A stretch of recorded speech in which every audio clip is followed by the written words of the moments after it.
A major cartel drug tunnel discovered from Mexico to San Luis. Local and national agencies are working together. We'll show you how you can make your home and car seat safe for your little ones. Plus, maybe get a free car seat and crib. And if you're looking for a job, stay tuned. A job fair could help you get the position you've wanted. These stories and more, this is your County Line.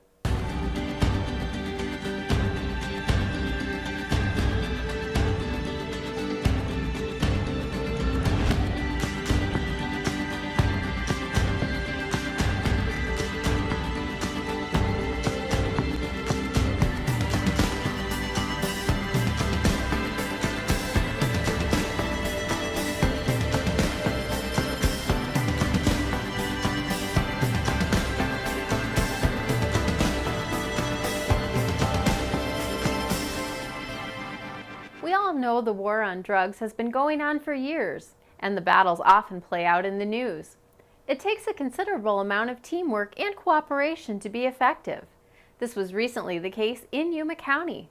A key to the success of a recent discovery of a tunnel leading from San Luis, Mexico to San Luis, Arizona was the coordination from multiple law enforcement agencies, local and national. You name it, there's a gamut of law enforcement agencies in Yuma County. And what works so well is the fact that we all recognize that not one agency has all the tools, all the resources to be able to do a job that's needed. So we work in collaboration with each other by sharing those resources, whether it's manpower or equipment, to have a positive resolution. A press conference recently held at the site of the tunnel's location in Arizona had Governor Ducey on hand, complimenting all agencies involved.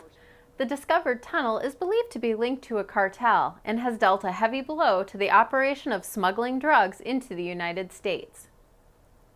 It's every parent's desire to ensure their child is raised in a safe environment. But did you know that nearly 90% of child car seats in the United States are installed incorrectly? Even further, can you believe that over 2,200 children die each year and over 3.5 million go to the hospital emergency room for injuries that commonly happen at homes? That's why the Yuma County Health District Injury Prevention Program holds classes to help parents from having an unexpected emergency that could harm their child. By taking the home safety class, new parents or parents-to-be learn many common household items that can cause unexpected injuries for young children. We go over common injuries and common deaths that happen in the home, a little bit snapshot of what happens here in the emergency room, and just educate parents on that, what they can do to prevent those common things from happening. It's horrible that those types of things happen in our home. That's supposed to be our safe place. But the good news is we know how those injuries happen, which means we can take the proper precautions to prevent those injuries. And it's not just in your home. Having your child's car seat installed incorrectly or even having the wrong type of seat can be dangerous. We have technicians there to help them install it, answer any questions they might have. A lot of times with kids, you might have more than one, so it's about getting all those car seats in there correctly and making sure all of our passengers are riding safely.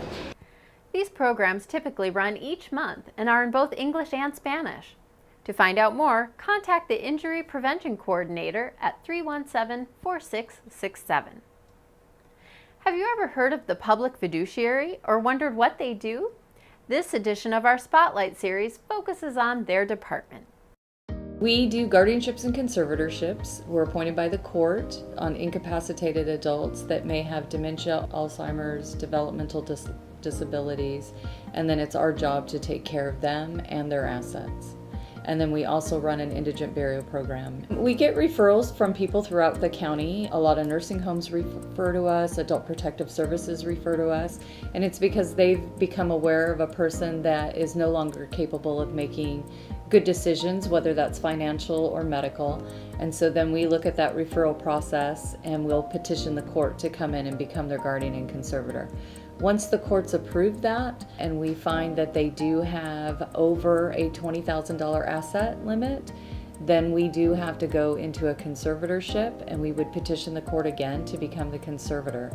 And at that point, if they have a house or vehicles or those types of things, then we need to make the decision of, do we hold on to the house because they might return to it, or are they never going to return to it, and so we need to sell the house and then use those funds to pay for their care. So if someone deceases in Yuma County and there isn't any family there that can tell them what needs to be done, then the on-call mortuary would step in. If family works with them, and if through that process find out that the family just can't afford to pay that, then there's an application that comes into our office. And we look for things like, does the deceased have assets that would offset those costs?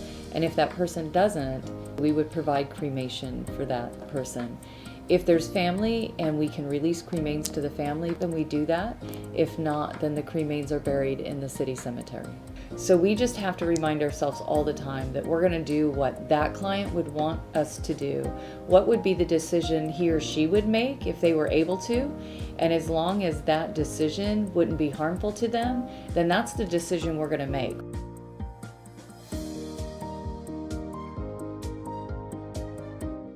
You can learn more about the Yuma County Public Fiduciary Department by visiting yumacountyaz.gov. You'll find them under the Government tab. I'm Elia Juarez, and this is your library update.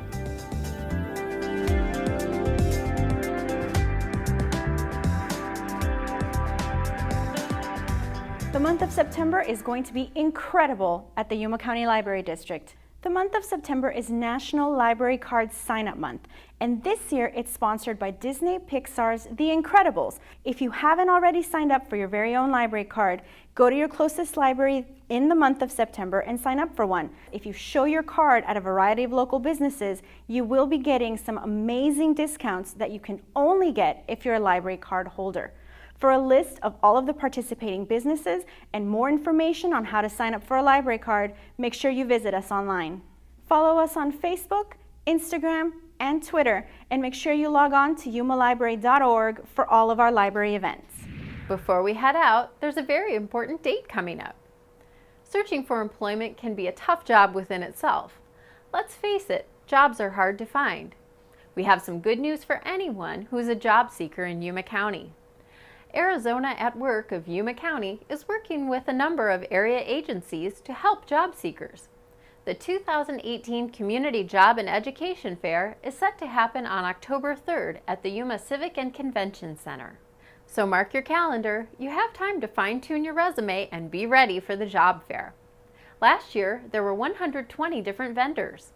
It's an amazing opportunity for you to secure that job you've been searching for.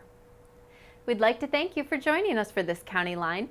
If you'd like to watch past episodes, log on to yumacountyaz.gov/VOD.